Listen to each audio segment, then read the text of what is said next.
maintenant de la France républicaine. Vous avez certainement dû faire souvent la comparaison, et je voudrais savoir un peu qu'est-ce que vous en pensez de cette différence.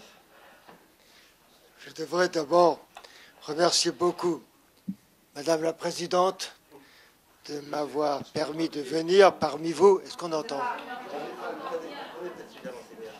Je voudrais remercier infiniment Madame la Présidente de nous avoir réunis ici pour entendre une conférence aussi pointue, aussi complète sur les relations de l'Église et de l'État, enfin de l'État républicain.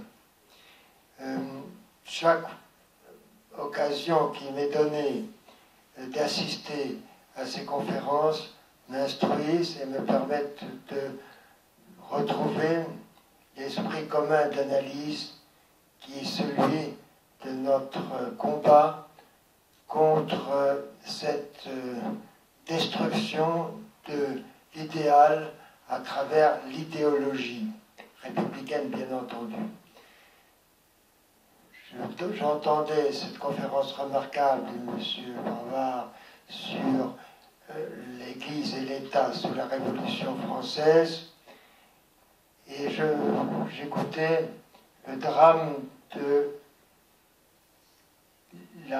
l'évolution de l'Église à travers un système, bien entendu, subversif et indiscutablement rouge. Le drame, c'est qu'après l'Église rouge, nous avons l'Église rose. Et l'État est tout aussi coupable en étant moins sanguinaire. Il est aussi pervers. Nous avons constaté d'ailleurs dans les derniers temps l'insistance des autorités de l'État quant à la au primaire, au principal, au prioritaire, plus exactement, prioritaire qu'est la loi par rapport à tout autre concept, dont celui de la religion. Nous avons aussi d'ailleurs, hors de la religion chrétienne, constaté certaines décisions soutenues par nos évêques, comme d'habitude, contre le port du voile, par exemple. C'est assez étonnant de voir combien l'Église est devenue laïque quand il s'agit d'être républicaine. Je ne vois aucun inconvénient personnellement à ce que les jeunes femmes musulmanes portent le voile. Il me paraît beaucoup plus difficile de la part de l'Église de soutenir l'interdiction du voile alors que nos religieuses autrefois portaient le voile et cela a été accepté et admis. Un jour, cela peut se retourner contre nous, contre notre religion, contre nos structures religieuses.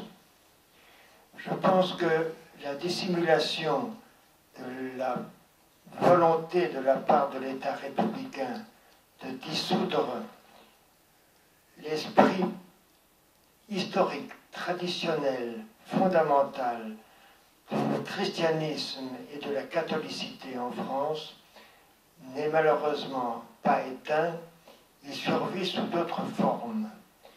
Et il est malheureux de constater que s'il y a eu des prêtres jureurs sous la Révolution française, il y a des évêques complices sous la Ve République.